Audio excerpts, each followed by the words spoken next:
Good morning, my name is David Williams, and we're going to be talking about cybersecurity today. And the big thing about cybersecurity is you almost have to be, as I say, a spy to catch them who are trying to do bad things to you. So, what is cybersecurity? In simple terms, it's somebody trying to use your computer or your smartphone against you to harm you in some way. It goes against your implicit ability or your wanting ability to be able to be a good person and help people out. And sometimes that's a bad thing. It actually exploits your weaknesses, as we all have as humans. And the only way to keep this from happening is be very vigilant to what's going on. What's going on with your system, what you're being asked, and what's going on. And we're going to talk about all of those things. So what are they after? Well, they're after your money. They're after your reputation. They're actually after your identity. Because with your identity, they can do all sorts of bad things. In 2020, the FBI estimated that $4 billion was lost in the United States to cybercrime, which is just a ridiculous amount of money. So how might they steal your information? Well, I'm going to give you some new words here that you may have never heard of, like phishing with a PH and not an F, spoofing, phone scams. Any of these could be new words to you, and so I'm wanting you to understand them so when you see it, maybe in the news or in a newspaper, you will know what they mean. So what are they using to do this? They're going to steal your money. Again, they're going to take your identity, and they can commit fraud in your name, which is the worst thing, right? They can actually do things as if they are you that maybe will come back after you. So you need to be afraid of that. So if I've made you a bit paranoid, I'm 100% good with that, because you need to be a little bit paranoid as we go through this stuff. So let's talk about phishing, right? So phishing is a play on words. It's a type of social engineering. You've maybe heard that word before, but social engineering is basically the concept of me being able to use your weaknesses as a human being to get information from you. Because we have a natural nature to trust people, right? We just kind of want to trust people, and social engineering uses that trust against us. So let's talk about phishing. How many of you have ever gone fishing in your life? You know, what do you do when you go fishing? Well, you know, you get a pole and a line, you know, get a little bait on a hook, you throw it in the water, and you see what gets caught, right? Now, you're the fish. That's what they're doing. So how are they going to do that? Well, sometimes, there's actually two ways they normally do it. One is they'll send out like mass emails. They'll just blanket the internet with some email, right? Or they may send one specifically to you. When I say internet, I should also clarify, I'm talking about emails, I'm also talking about text, because they'll also do this on text. So they basically have similar tactics, okay? They're sending out these hundreds of emails, and then they ask you a simple question. Hey, you can win a free whatever. You could get a free trip. You could get a $500 gift card. You could do whatever, right? All we need you to do is fill out this information, right? That's a social engineering thing. So the other thing is, sometimes they'll send them out and say there's something wrong that you need to have fixed, and fixed right away. So that's kind of their two ways to do it. So what are they going to ask you for? They're going to ask you for your name, right?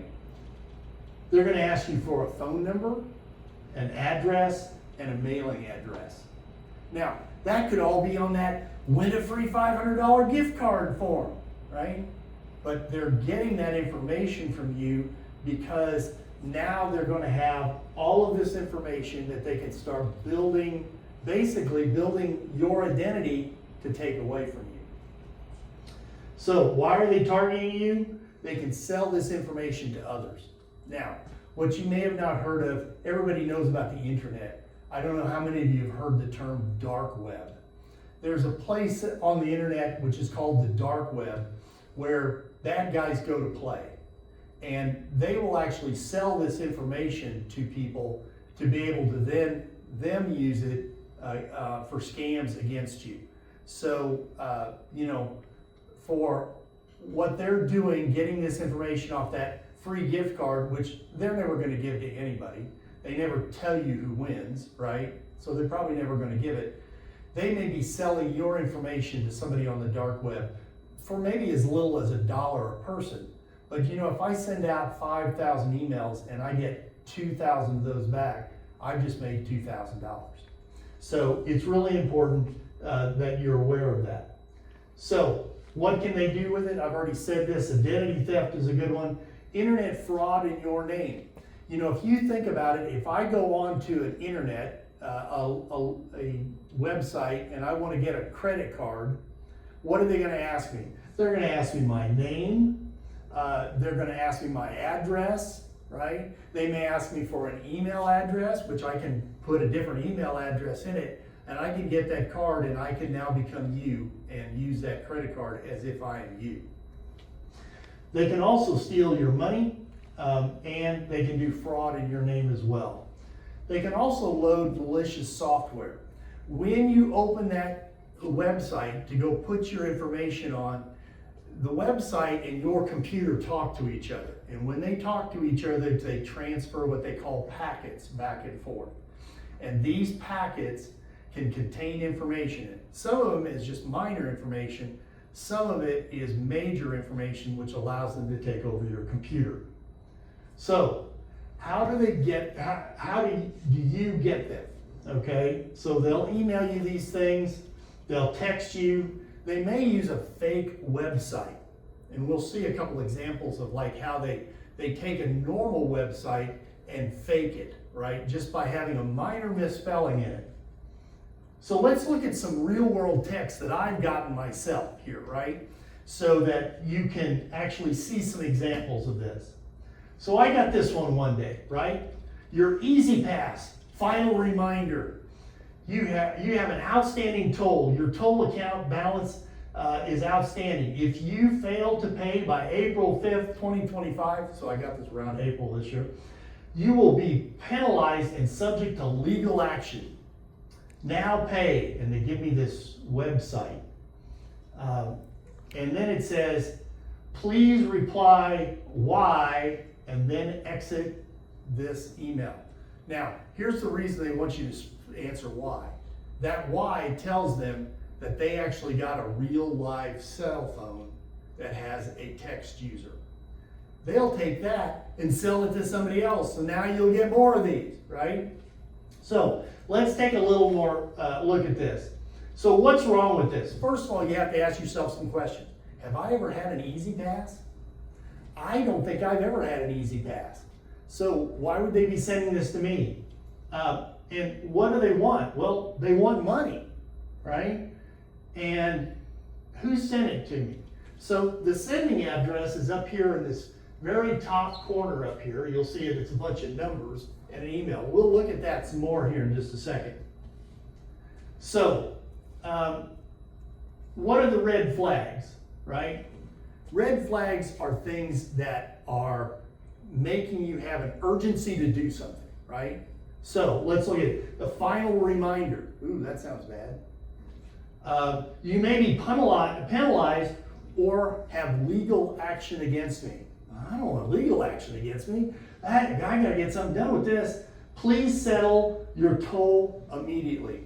All of those are calling for action, immediate to do. I need to do something right now because they don't want you to think about this. They don't want you to go, well, I don't think I've had an Easy Pass. But you have to do that when you get these kind of replies. So, the April 5th, 2025, penalized or legal action, that's a red flag. And please settle your toll immediately. You need to get this done. You need to get this done now because they want your money. So let's look at another one. Uh-oh, this one's from the U.S. Postal Service, right? So U.S. Postal Service, you have a USPS partial being cleared due to a detective an invalid zip code. The parcel cannot be cleared. The parcel is temporarily detained. Please confirm your zip code, address information in the link below in 24 hours. Again, okay? So, what do I see wrong? Okay? First of all, I have to ask myself, have I ordered anything in the mail? Right? Well, maybe I have. But why do they want my phone number? How do they not have my phone number, or they have my phone number, but they don't have my zip code? That doesn't make any sense. The post office has my phone number, but they don't have my zip code? A little strange there. So what are my red flags? It's detained. Means I'm not going to get it. And I only have 24 hours to get this done.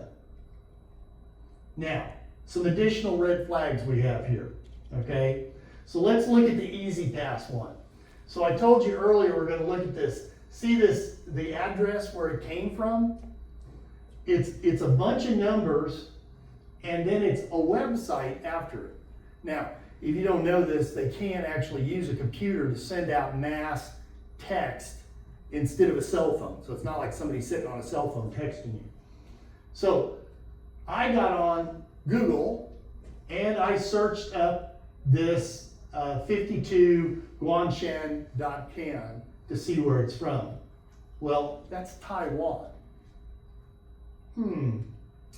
Gee, I wonder if Easy Pass actually has an office in Taiwan. That seems a little strange to me. So, okay. Well, let's look at the one from USPS. It came from a phone number, and one of it starts off with 63. Now, if you've ever lived overseas, you know different countries have different country codes. We have a country code as well. You use it every once in a while, but you don't realize you do it. And that's the 1, because we built the system originally, so we're number 1, right? So when you put a 1, 417, whatever the phone number is, you're using a country code. So this has got a country code of 63. You can get on the web and look that up, okay? And you find out this is from the Philippines. Now, why would USPS have somebody in the Philippines sending me this information? That makes no sense whatsoever. So all of those are huge red flags for us. So, is there a pattern? Yes, there is. If you look at all of these, there is a pattern. Usually it's the law is going to come after you eventually, right? Or immediately. I'm going to lose something. I'm not going to get my package. I'm going to have other costs and legal things. And there's always a very short period of time to get it done. Why? Because they don't want you talking to your friends or family for them to go, that's a scam, that's a scam. They want you to do it, they want you to do it now because they're acting on your impulse. So, are these sent from strange places? Would the UPS send something from the Philippines, Easy Pass from Taiwan? No, probably not, right? Especially not today, but even months ago, wouldn't it? So let's talk about another one, spoofing. Spoofing is a little bit different. It comes from emails, right? So they act like they're somebody else, right? And so it's an email, you get it from a friend. Matter of fact, I've got one example here that's from my friend Jane, right? But, wait, why is she sending me something? So I actually opened this on my phone because my phone gave me some additional information that helped. So here's what she sent me, okay? It says, sad news, Jane. And I blanked out her name because she is a real person and she is my friend. I taught with her for years. And it says, on Friday, August the 23rd, 2024, Jane wrote, pretty sure you would want back, would bring back a lot of memories. However, I still wanted to show you these. That makes not a lot of sense, not even grammarly. And then it has a website. So my first thing is, does this note sound like her? Would she send me a note like this? And the answer is no, okay? And bring back memories of what? Good or bad? It says bad news, but why is it making that statement? And then why would she send it to me as a link and not just attach it into the email? So that doesn't make any sense. So the closing, kind regards. Does Jane talk like that? No, Jane does not talk about it like that. Jane would just be see ya or something like that. It would not be anything like that. So I dig in a little bit more. I touch the email address or the Jane, and it opens up this window here on my phone, and you'll notice that the email address is kind of a weird address here, right? Now it has an edu prefix or ending of it, which means it comes from an educational organization. At least it's trying to say it is, right? So, what's it missing? Well, I've already got her phone numbers and stuff in my contacts. It doesn't show me any of her contact information that I have in my thing. And that's not her normal email address. So, I do a little Googling.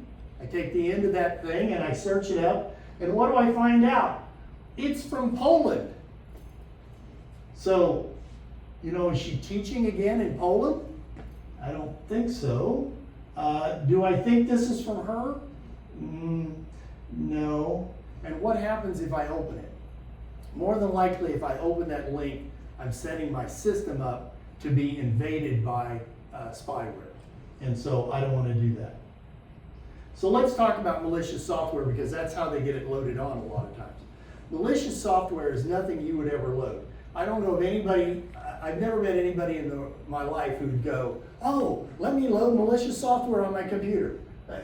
You don't want to do that. It would harm your computer and steal your stuff. So what do they do with malicious software?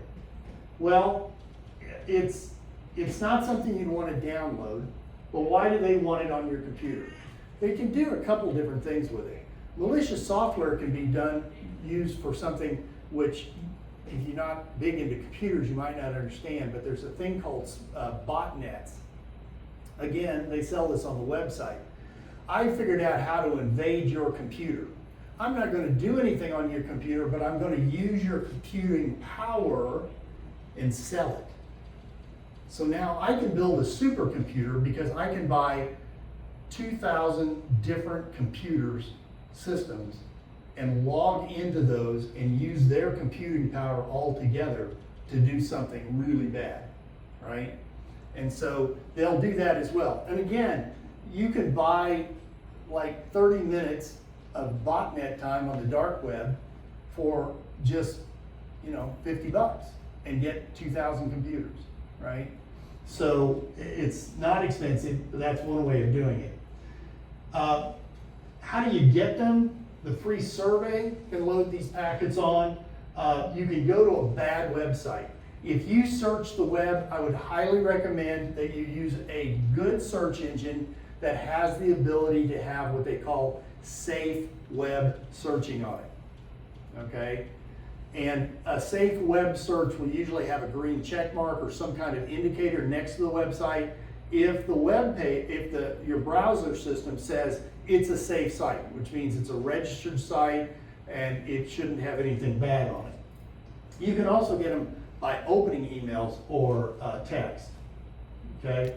And yes, they can do this with a text as well. They can take your phone over just like they can take over a computer. So, malicious software, what does it do? Well, it controls the computer, lets hackers into it. They can steal or change your passwords. Once they get into the system with a packet, they can actually load something which is called a backdoor into your system, which then allows them to get into your system and go around your passwords, which is a bad thing. And how can they use it like they did with my friend Jane? Now, I'm almost 100% certain that what they did was they got on Jane's Facebook page and she got all of her contacts on her page and sent those out to everybody on her contact page. That's one of the ways they do it. I'm guessing that's what they did with hers as well. Oh no, looks like my computer's infected. This is one of the things that they'll do with a malicious packet. You get on to fill that survey in and it gives you a packet. It has a timer on it, and at a certain point, you're gonna get this warning. Now, here's the thing. It stops you from doing most things on your computer. You can't close it. So what are some red flags here? Let's look at this, okay? For your computer may be infected. Oh, that's bad. It's a high priority and it's urgent. Notice the same recurring thing here? So what can you do with this? Well, first of all, you need to know a couple things. Microsoft nor any other computer system will send you a warning out that says your computer is infected. They're not going to do it because they're not tracking your computer that way. Hopefully you've got viruswares on your computer, either something the computer came with or something you bought in addition to it, right? Now, it will flag things, but it's not going to give you this big warning on a web page. I actually worked for a Fortune 500 computer company, and we paid a company huge amounts of money to watch our network, right? The only thing they would do is if you had a infected computer, they would lock you out of the system. Your computer would be locked out. It would not shut your computer down. And then you would get a phone call that said you needed to bring your computer into the tech shop and let them work on it. Apple won't send these out. So just remember, companies generally will not contact you, and they're not going to ask you for a password or username. That number that you called on that 1-800 number is going to ask you that. What can you do if this happens? Well, the first thing you do, if you can get to it, is run your antivirus software. Now, what I mean by can you get there, a lot of times this packet will lock your computer with this on the screen, and the only way you can get it off is quote unquote by calling that number. That's a lie, but that's what they want you to do because they're going to get into your system when they do that. So turn your computer off immediately, right? Take it to a computer tech repair shop, whoever that is, right? There's several here in this region that you can go to. If they're a storefront computer tech guy, they're probably on the up and up, right? They're probably not going to do anything bad to your computer. Then get on another computer or another phone and change all your passwords. Because once they've gotten into your system, they may have already compromised all of your passwords. So let's talk passwords for just a minute, okay? How should we do this? Well, let's see, what's a good password? Well, maybe I can use my kids' names and birthdays. That might not be the best of ideas. Maybe your birthday backwards. My spouse's name, our names, and our wedding date, right? Our dog's name, we maybe do that. Our address and phone number. Thing is, all of that information I can get off of you off the web today. If you've ever been on Facebook and ever loaded anything up, we all like to load our cute dog pictures on there, and we usually always put, Max was so fun today. Well, now they know my dog's name. If I'm married, my spouse is probably there, and I usually don't just call the spouse another name other than their name, so they've got that. There may be an anniversary date on there as well. Hey, we celebrated our 50th. You don't have to do a whole lot of math to figure that one out, right? So all of this stuff can be found very easily without having to do anything really robust to get all of that information. But they actually now have programs that allow them to bust into passwords, okay? So this is out of a university that ran this test, and they did this. Now, I want you to notice something.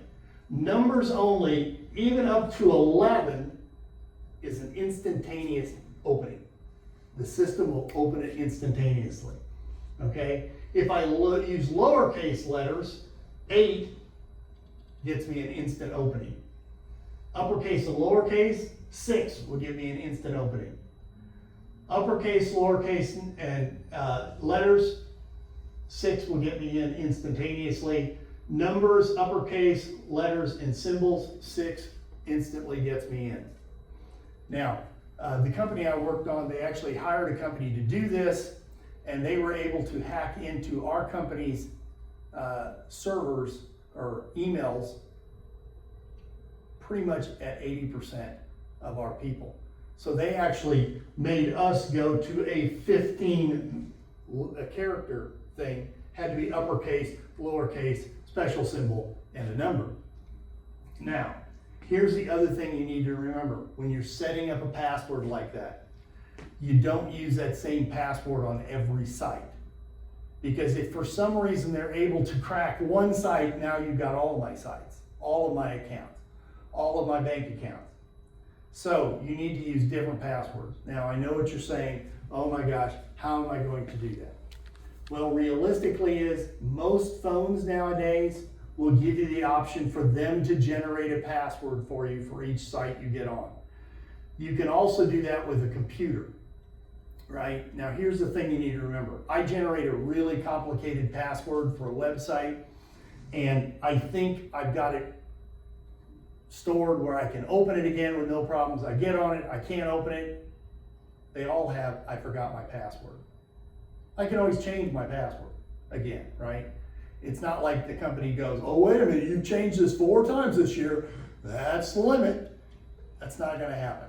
So there are also different programs you can buy that will generate passwords. You can actually tell them how many characters you want. So I would highly recommend you to do that. I still now run, because most websites will let you run 15 characters. Some websites won't let you go above 15 characters. Some have a limit of 10, right? But I also always do uppercase, lowercase, special symbol, and a number.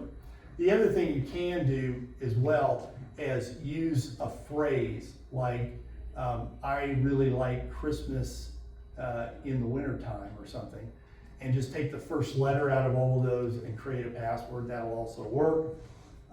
But it's really simple for them to get into these systems. If you can tell here, like with just numbers, right? 15, it's just 9 minutes. So it doesn't take long. Okay, so password attacks. Password is the primary method you use for your security of your system, right? It's what allows you to be able to get into your emails, get into your bank accounts, get into your phones. So that's their major target for a hacker.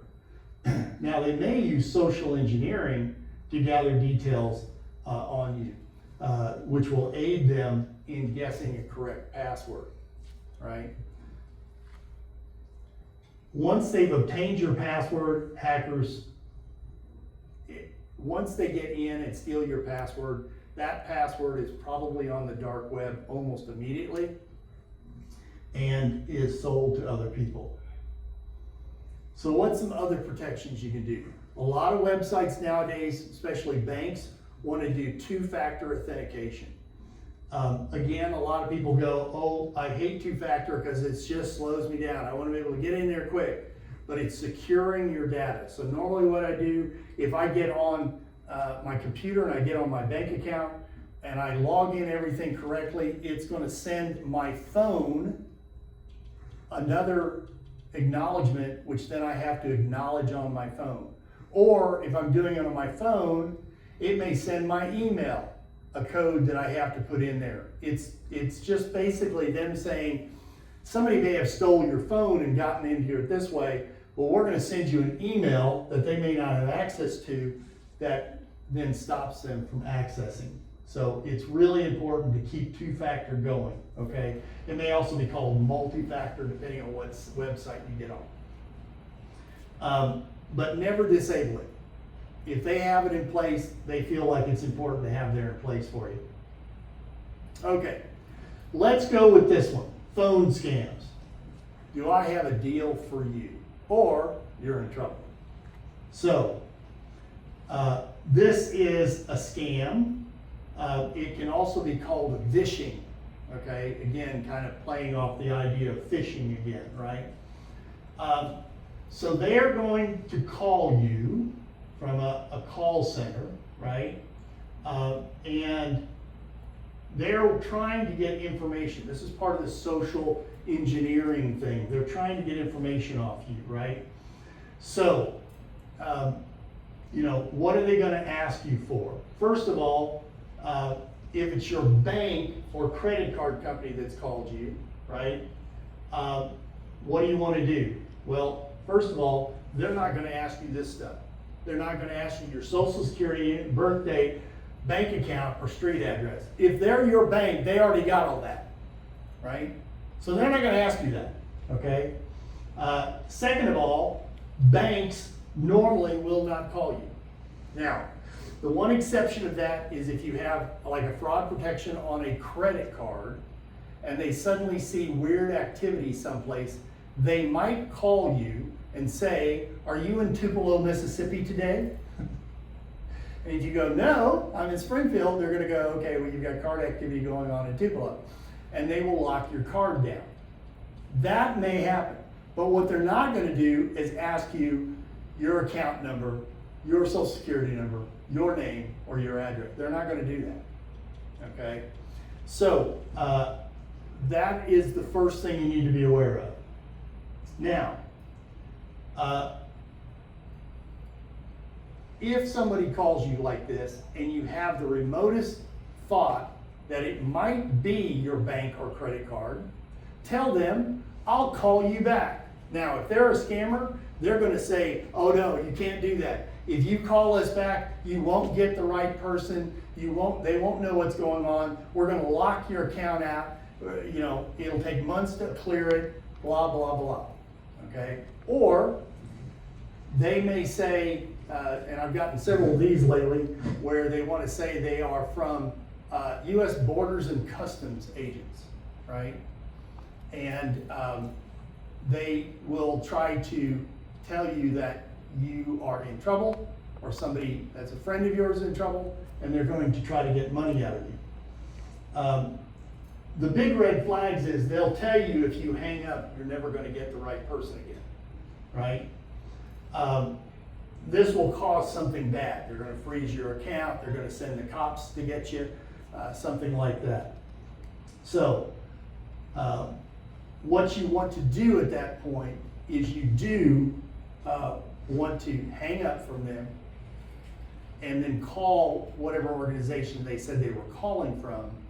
Now, if sometimes they've gotten smart with this and they'll say, oh yeah, do that, call me back at blah, blah, blah number. Don't call that number. You look it up and find the real number, because it won't be the right number, and call them and say, hey, I got a phone call that said they're from blah. Are you trying to contact me? Any federal government agency will know in their system that they're trying to contact you. So, tips and guidelines. Be sure that you are using up-to-date security-ware on your phones and on your computers. I know some people don't like to take updates on their phones because, well, they changed something, they moved something around. I now have to push this button before I can go here or whatever. The thing is, what they're normally also loading in is newest security stuff that keep your system from being hacked as easy. So always keep your systems up to date. Use good passwords. Remember those numbers I showed you, right? Use good, strong passwords. You should always have an uppercase, lowercase, special symbol, and a number in them, and you should go with above 8. Don't browse trusted websites. Be careful with this. Don't download unknown files. Be careful when you're viewing email attachments, especially if you're not certain exactly who the person is. I got this weird email from this weird person. Who in the heck is it? Don't share sensitive information online or on social media. Now, I know for those of us who are maybe a little more senior in age, when social media first came out, they wanted all that stuff to get up your account set up. Nowadays, they don't do that as much. You can actually go on most social media sites, Facebook, other sites, and actually go in and ask them to secure your personal data. You have to drill in a little bit to find it, but you can actually ask them to secure it. You can actually ask them to purge it a lot of times. But there's where when I share something on Facebook, you know, if I'm going to a trip, I'm going to go to Florida for a vacation. What I don't probably want to do is post my vacation photos when I'm in Florida, because that also tells somebody that I am not home, right? So that's not a good physical security thing as well. So wait till you get home to post your photos, and then let everybody know you went to Florida. So the big thing is, the things you need to remember is false sense of urgency and call to action are in all of these things. They're going to want you to do something now. If you don't, something bad's going to happen, right? They want you to make, they're playing on your emotions, want you to make a snap decision. If it's too good to be true, it probably is too good to be true. You know, I just won a $5,000 trip to Colorado. All I need to do is put in all this information and they will send me the ticket. I will never get that ticket. Check for typos. This is a big one. Check for contact information in the email. Is it legitimate? Emails that come from a legitimate source all have information at the bottom of them. If it's from a company, it'll have a company logo, the person's name, their phone number, their email address, maybe a physical street address. It may have a bunch of other stuff down below that. If it just says Dave, it's probably not from a company, right? So you need to be aware of that. Now, some of the misspelling, the subtle misspellings, Microsoft has had this done to them a couple times. Notice they've got Microsoft.com, which is the Microsoft website, except you don't spell it with a zero in soft, right? It's an O, a lowercase o. And then the other one they had done was Microsoft, but you'll notice this is a RN, not a M, but it's really hard to see.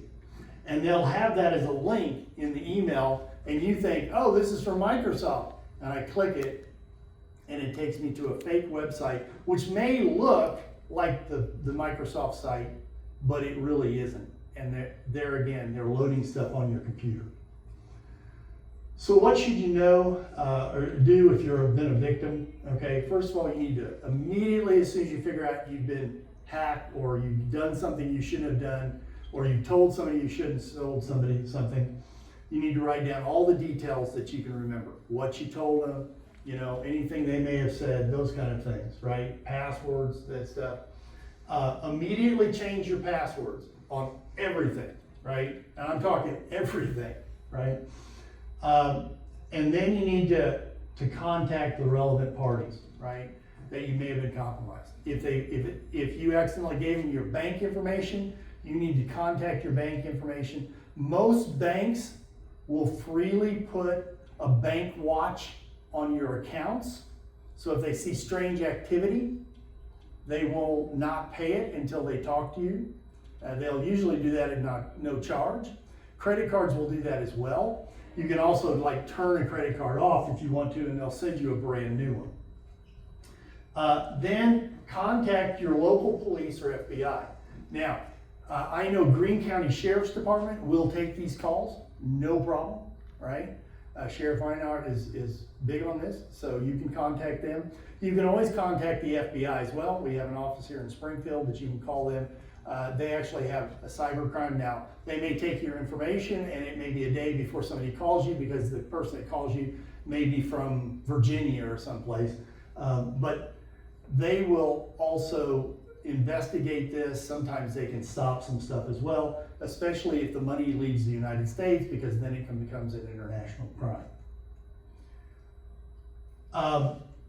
Keep in mind that once you set this information out, okay, bad actors will get this stuff and you can expect to get more, okay?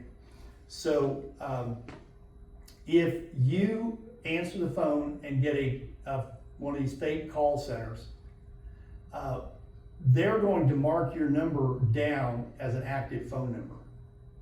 They may not call you back if they didn't get successful, but they may sell your phone number to somebody else. Have you ever gotten those weird emails that say, you know, they're trying to sell you something, and at the bottom it says unsubscribe?